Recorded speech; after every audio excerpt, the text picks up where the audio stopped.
היי חבר'ה, מה קורה? אני דניאל. אז מזל טוב, עברתם את המבחני ידע ועכשיו הוכחתם שאתם לא רק סדיסטים, אתם גם די חכמים. ועכשיו נשאר לכם היום עיון. אז היום מה שנעשה זה בעצם הסבר על היום עיון עצמו. אז בעצם תחנה ראשונה שלנו ביום עיון זה תחנת אנימציה. אז מה בעצם יש לנו? יש לנו בעצם 10 סרטונים שמוקרנים לנו על המסך. ואז מביאים לנו סיטואציות מה היית עושה בסרטון הזה. זה סרטונים עם מצבי קיצון כביכול, אז אתה צריך לדרג מ-1 עד 5 מה אתה חושב שהדבר הכי מתאים. ממש חשוב לשים לב שאתם מדרגים נכון את המספר, שהצעד שאתם חושבים שהוא הכי נכון הוא הכי נכון. גם רשום לכם, חשוב מאוד טוב לקרוא את השאלה. אני מכיר מישהי שלא עברה נטו על זה את היום עיון, וחבל ליפול על הדבר כזה. סך הכל 10 סרטונים, וגם המועמדים שבעצם עושים כבר פעם שנייה או פעם שלישית, אז הסרטונים לא חוזרים על עצמם כל שנה. אתם עדיין צריכים להתכונן לזה כל פעם. עיקרון מאוד בסיסי אני מאמין שיש בסרטונים האלה, זה פשוט לעבוד לפי שבועת הרופא. מי שלא מכיר את שבועת הרופא אני ממליץ לקרוא. הסרטונים רובם עובדים לפי מה רופא היה עושה לפי שבועת הרופא. אז בואו נעשה דוגמה. אז אתה סטודנט בשנה חמישית, מחכה בתחנת אוטובוס להגיע למבחן חשוב בלימודים. כשאתה סטודנט בשנה חמישית, אז אתה יכול, עשית כבר קורס עזרה ראשונה, ואתה יכול לעזור להציל חיים לאנשים שלידך. לידך אדם מבוגר מקבל התקף לב, ואתה מזהה שהאוטובוס שלך מגיע תכף. איך תפעל?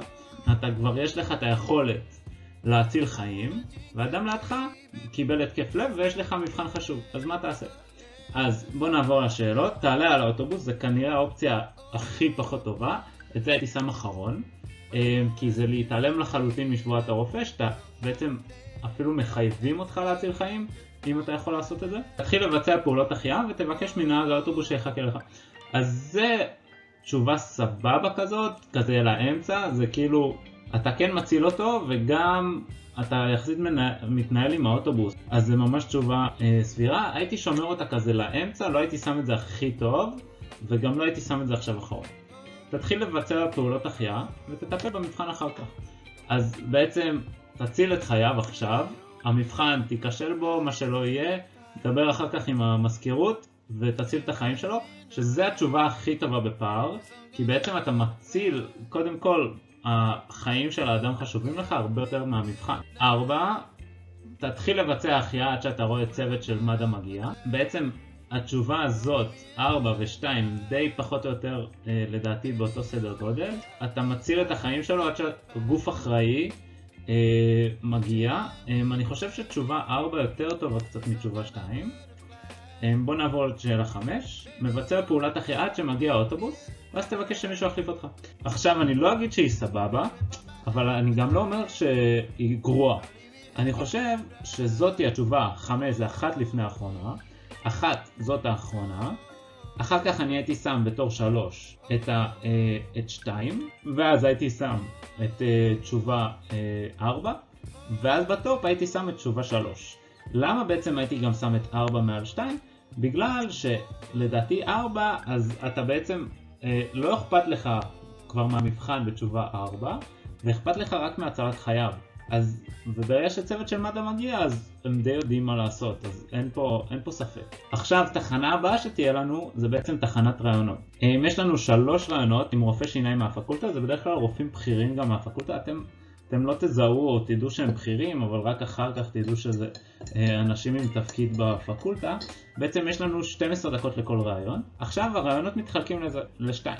יש לכם רעיונות אישיים שפשוט הרופאים שואלים אתכם לגבי מי אתם, מה אתם, למה אתם רוצים ללמוד רפואת שיניים.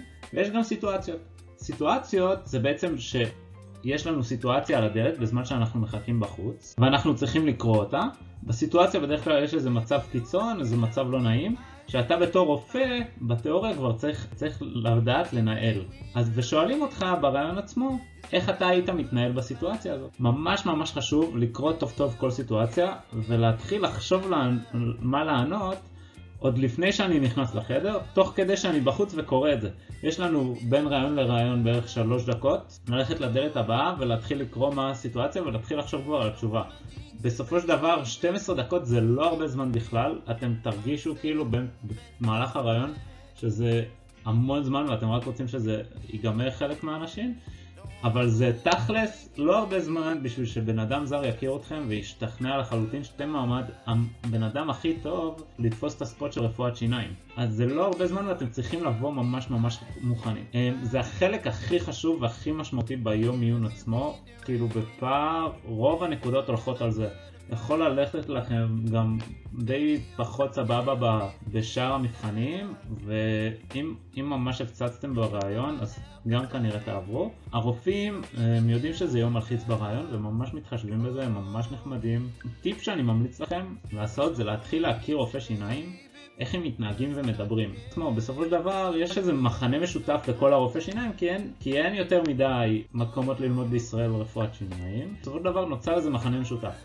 ואז ברגע שתכירו אותו ותבינו מה המחנה המשותף הזה, ותבינו את ההתנהגות הספציפית הזאת של רופא שיניים, אז הרבה יותר קל יהיה לכם להתחבב על הרעיון. עוד טיפ שאני ממליץ לכם, זה בעצם לעשות כמה שיותר הכנות. אני לא מוכר הכנה. למה כן לעשות הכנה? זה בעצם משתלם, כי לא משנה כמה ההכנה תעלה, נגיד 2,000, 3,000 שקל, המחיר הזה של ההכנה לא יכול להשתוות למחיר של השכר שלך בתור רופא כשתתקבל, במקום הבזבוז שנה הזאת. אז אם ההכנה יכולה להכניס אותך צעד יותר פנימה לתוך העולם הזה של להתקבל, ולא לבזבז שנה על זה שלא התקבלת, אז זה הרבה יותר משתלם מאשר לא לעשות ההכנה.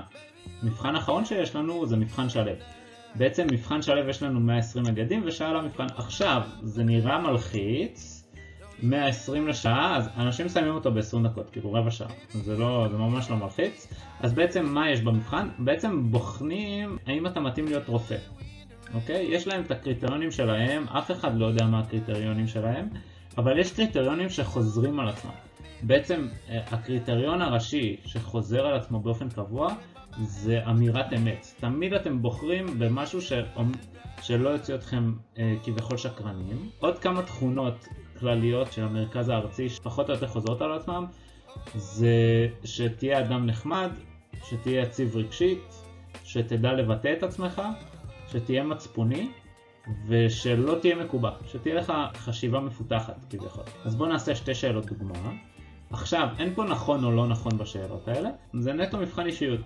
זה יכול להיות שנכון, בסוף יש ציון, אז כאילו מי שמקבל 250 אז בעיניהם הוא הרופא המושלם, הוא האדם המושלם, אבל בסופו של דבר זה מבחן אישיות. אז בואו נעשה את הדוגמה. אז אני לא אדם יצירתי, או אני לא נהנה בחברת אנשים. אני חושב שבתור מה שאני הייתי עונה, זה אני לא אדם יצירתי. כי בסופו של דבר אתה תעבוד בחברת אנשים כל היום בתור רופא ורופא שיניים, אז עדיף שכביכול ידעו שזה מה שאתה. עכשיו, אני לא אומר שעכשיו תשנו את כל האופי אישיות שלכם לפי השאלון שלב הזה, אבל כן אתם צריכים להכיר את הקריטריונים שהם כן מחפשים. עכשיו, השאלה הבאה תהיה יחסית די ברורה, כי בעצם אסור לצאת שקרנים במבחן. אין בעיה לשקר כדי להשיג יתרון, או קל להרגיז אותי. אז כמובן שאני אבחר קל להרגיז אותי. חשוב לזכור את העיקרון של האמירת אמת. אוקיי? אני אעשה סרטון יותר מפורט על כל אחד מהמבחנים האלה. אפילו סדרת סרטונים על כל אחד מהמבחנים האלה בהמשך. המון בהצלחה. אז תנו לייק וסאב לערוץ, אני הייתי דניאל, לכם בסרטון הבא.